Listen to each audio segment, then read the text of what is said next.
today to follow on from the talk that Janet Wilder gave just before the break, where she talked about what it looks like to be a service-led organisation.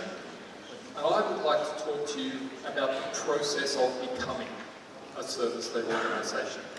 How does it look for you as an organisation to make the series of strategic choices to invest in particular capabilities, to build your staff in particular ways, to set yourself up to compete in a market, to target an audience or a customer, to deliver services in a way that is meaningful, that is significant, that motivates and engages your customers and your staff in a way that is sustainable, in a way that makes sense. In words of Sabine from yesterday, that has value and relevance. That's my topic for the next 29 and a half minutes.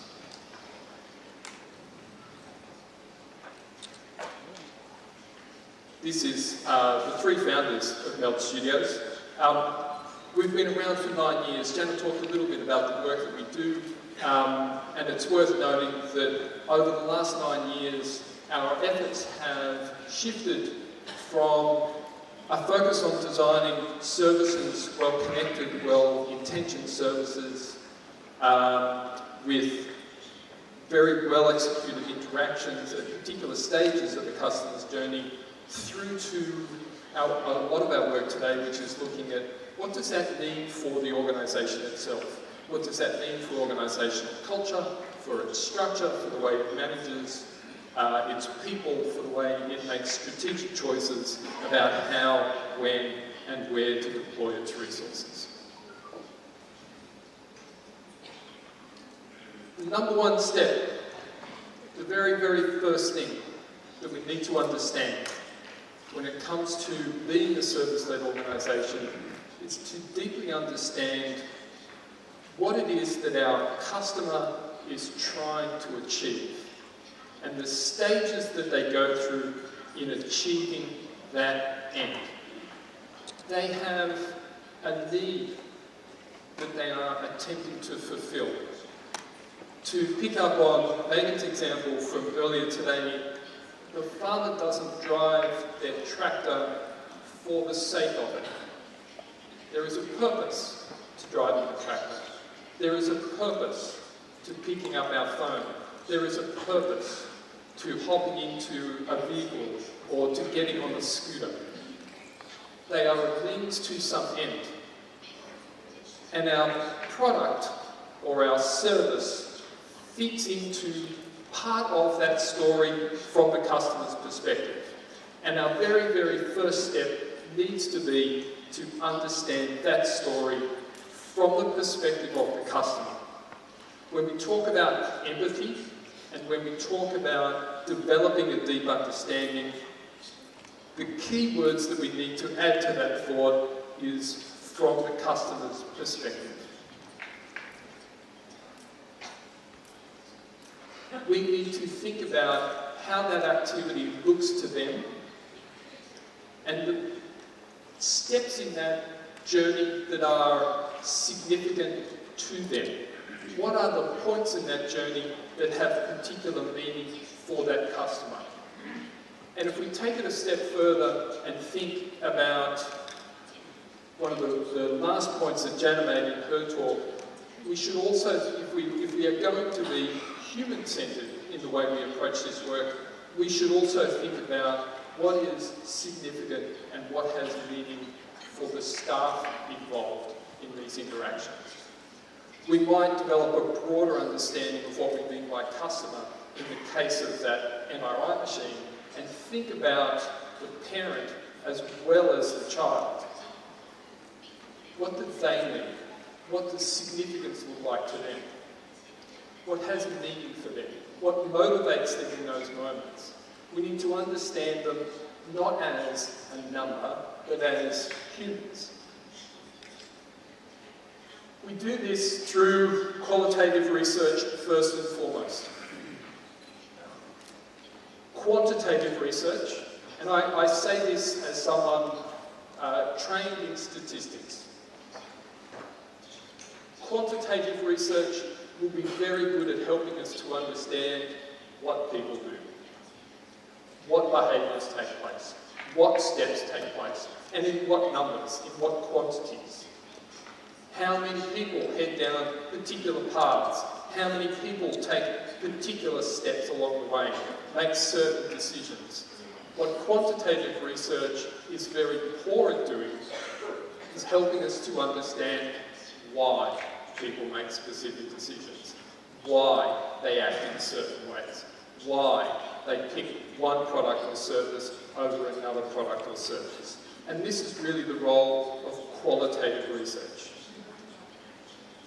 And by qualitative research, I mean things like, in this case, observational research, where in helping to look at the design of a railway station as an integrated part of our public transport system in Sydney, in New South Wales, where Jana and I live, we wanted to understand the many different types of transportation choices that people make and how they come together in this particular location.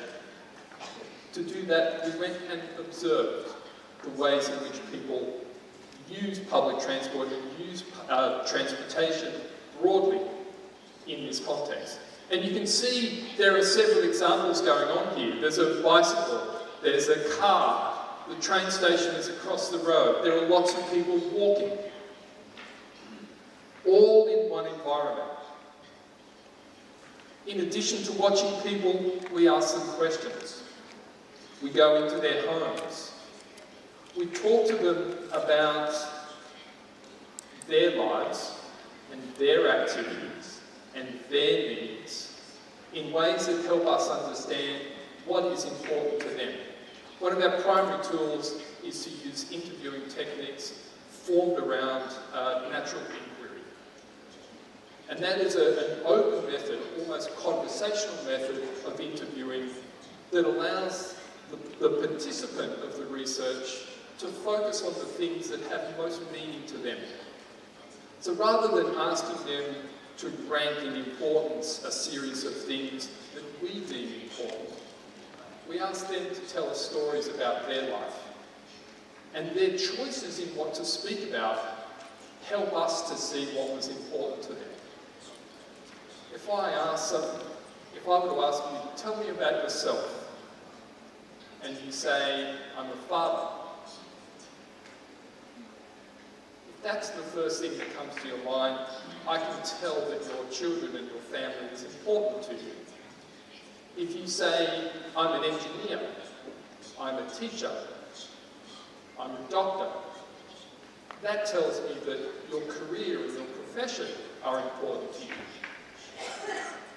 If you tell me about your qualifications, if you tell me about your hobbies, I like bushwalking, I like fishing, I like riding a bicycle. This tells me that your hobbies are most important to you. Same question, tell me about yourself. Very open, very broad. The challenge in this sort of environment, though, is that it generates a lot of data. Typically, an individual conversation with someone that lasts 45 minutes, say, will generate 100 to 150 data points. In this photograph, each post-it note represents one data point. So when we conduct qualitative research into a new service, into an offering, we can be generating thousands of data points that we then need to work through. For every hour we spend conducting research, we spend another hour to 90 minutes conducting analysis, as a typical sort of thing. But our aim is to deeply understand those people. Now, we find that a very powerful way to convey that journey, to convey that customer's experience, is to use a narrative form of visual storytelling, a map. A map that tells a linear or cyclical journey about that customer's interactions, the steps that they went through the people that they met, the systems that they used, the artefacts that they had to engage with, the buildings that they entered and made their way through. And we use that visual form of narrative because it is so powerful. Narratives are a millennial-old form of human knowledge sharing. First and foremost, we've told stories to one another. It binds us together. It helps us share knowledge. It passes knowledge down through the generations. We have done it for many thousands of years. We continue that tradition today when we use customer journeys and customer journey maps to tell a narrative story about that customer's experience. And we tell it from the perspective of the customer as someone outside the organisation deliberately. And part of the reason for that is that we need to understand where we might fit into their lives. Far too often organisations look to see how individuals can fit into their lives. And we have the wrong perspective in terms of being service-led. So we go through this process of understanding each of those interactions. Part of that process is to identify issues, gaps that occur along the way. Where are we causing that customer frustration?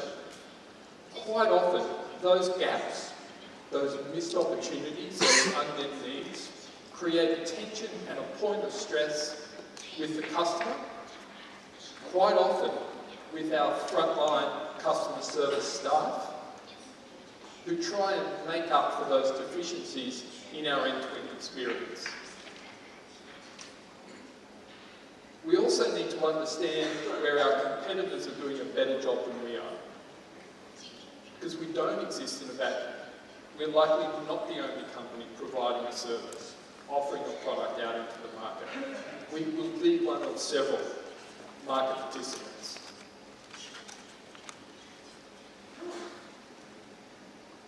And here's where we start to introduce our organisational strategy and our organisational purpose into this process of being service-led and a service-led transformation. What are the choices that we will make to define what it is we want to be good at? From the perspective of that customer, what was important to them? What can we do particularly well? What is worth our time and energy to invest in? It's not possible to be excellent at everything. Strategy is about making those choices that say what it is that you wish to be excellent at. And then investing heavily in those things. Now, the path that we've just gone down, by understanding what customers find important, by understanding what our staff find important, we can make choices about what to be good at, what to be great at, that align with what is important to them. We can align our organisational strategy and our organisational capabilities to be excellent at the things that people value. Again, to Sabine's point from yesterday, we can match value and relevance with strategic intent. And we can deliver on those things in a way that is consistent with what holds meaning for our customer and for our staff. We then need to bring those things to life. It is not enough to have identified an intent. We need to design those interactions.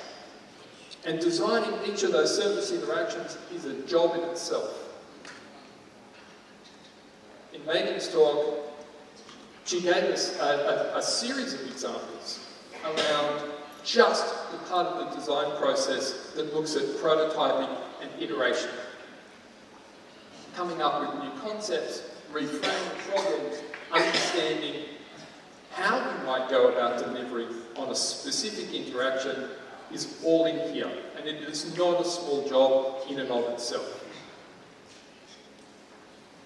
It is the execution of these choices and these designs that will help make the difference between a successful strategy and an unsuccessful one.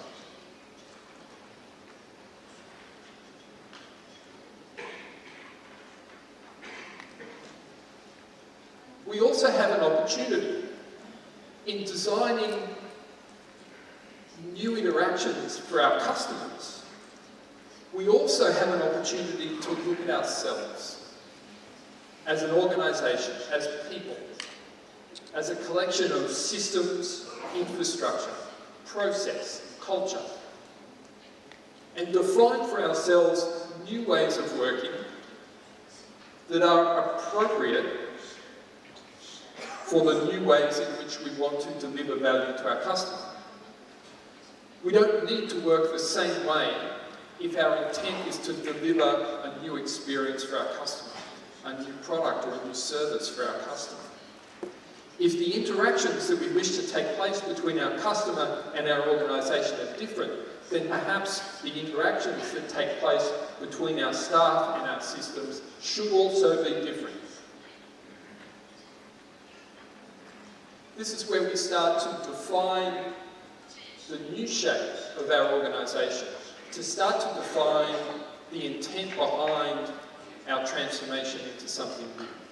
Not just in the way we work and deliver service to our customer, but in the way we interact and engage with each other within the organisation. But we're doing it in service of our customer, and we're looking at it with fresh eyes. Part of that process is to define for ourselves what success looks like in this new operating environment. For our customer, what does success look like? For our staff, what does success look like? And then because humans work best when they are motivated and engaged, we need to look at ways that we reward good performance, and we need to look at ways that we call out poor performance. We need to understand what quality looks like and what an acceptable quality looks like. And in many ways, what we're talking about here is operationalising our culture. Because the reverse is true. The things that we reward, the behaviours that we accept, the things that earn us a promotion, the behaviours as staff that enable us to move forward in the organisation, that is our culture. The behaviours which we punish and discourage in some form or another are another way in which we reinforce and define our company culture. If we do not include these things, measures of success, key performance indicators, rewards and incentives, in the design of service delivery, then these things occur in an ad hoc or emergent way. We lose our ability to define an intent for these elements. In Australia, we've recently seen through a large public inquiry into our banking system the fairly toxic environment that can come about when these metrics are not well aligned with customer value, with the social role of organisations, and with what we think of as good governance and good practice. We've seen greed drive bad behaviour. Behaviour that is damaging to the customer in the long term and the short term, and is now damaging to the reputation of those large financial institutions. Because these things were not well aligned with the intent of our service.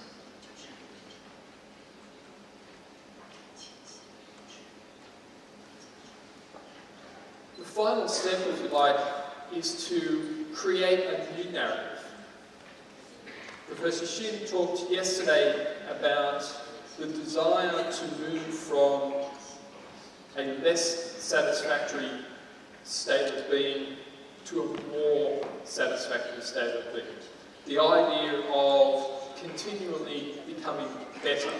In Jan's talk, she mentioned Wenger and his notion that nothing is so good that we can't make it better. Perfection is a search, not a destination.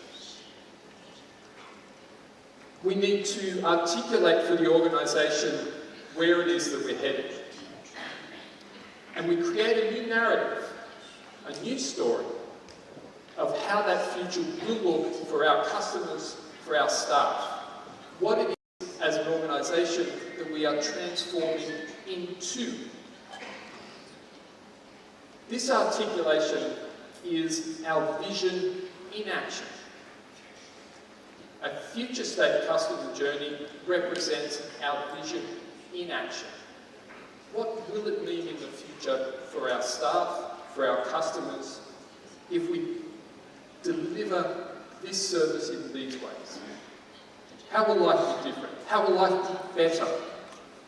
And that allows us to set a beacon for ourselves that we can actually work towards collectively. It becomes a shared vision. This future state journey is a roadmap that lays out the result of our strategic choices. It shows us how we will be different from where we are today and from where our competitors are in the future. How will we set ourselves apart?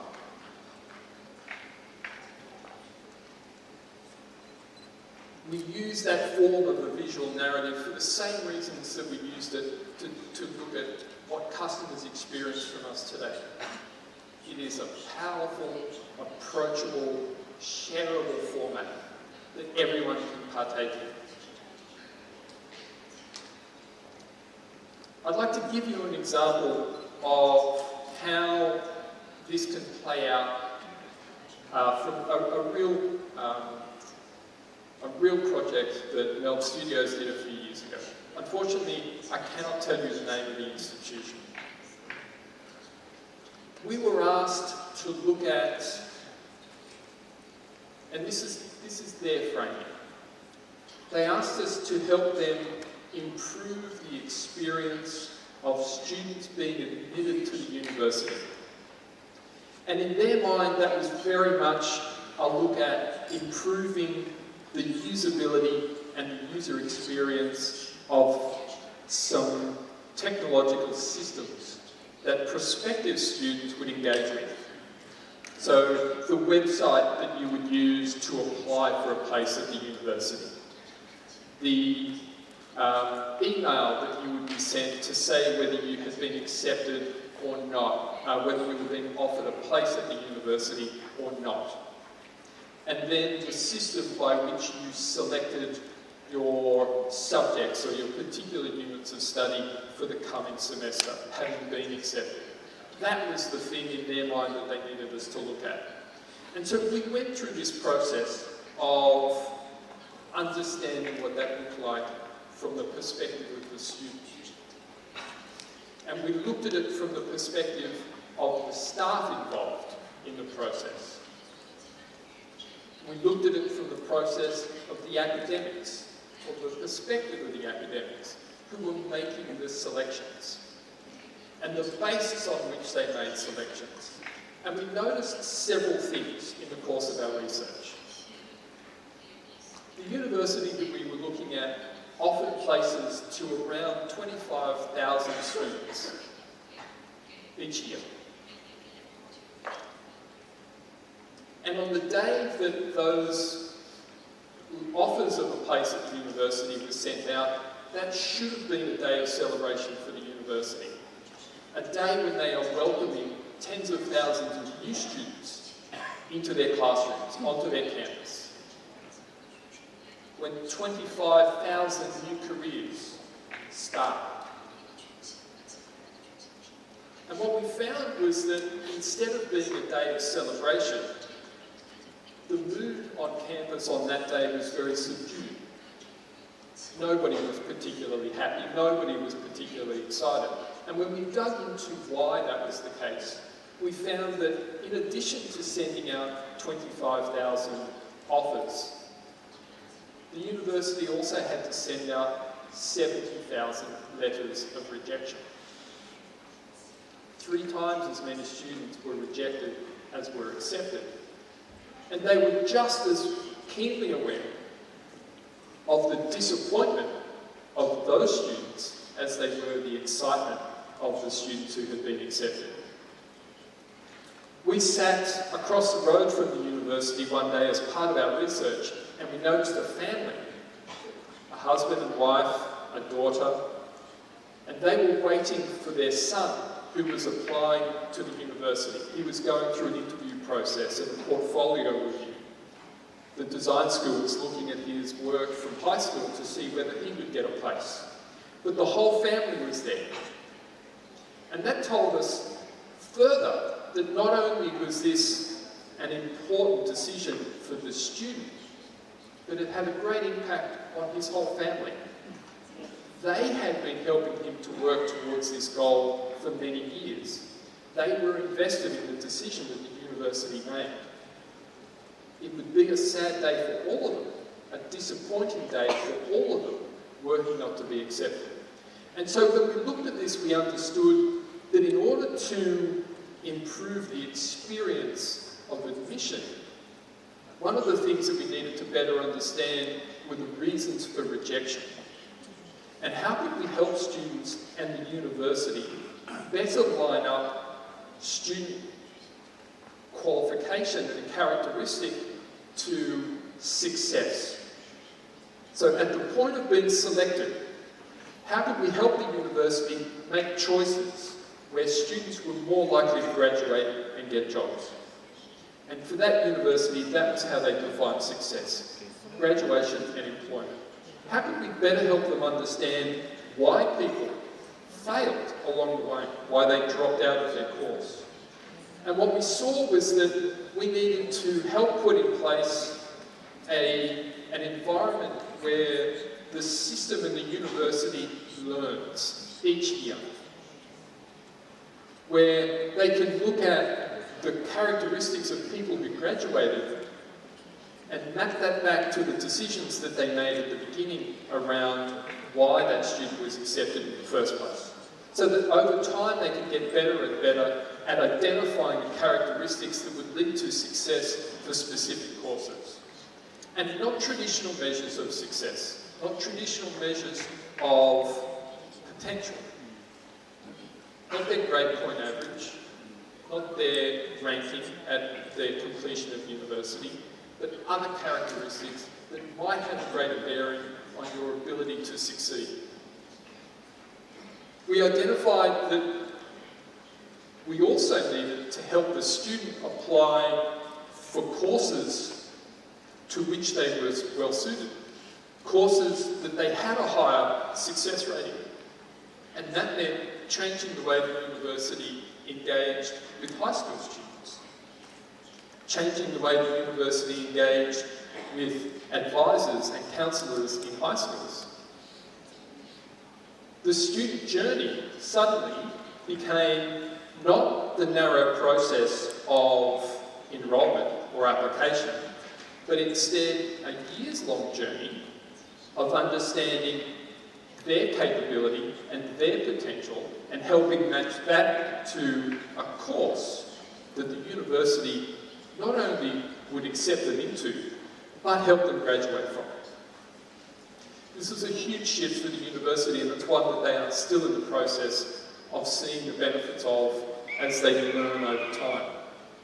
But instead of thinking about a narrow focus on a specific interaction, essentially the product of admission, they were able to start thinking of themselves as an end-to-end journey, and an end-to-end journey that learns over time.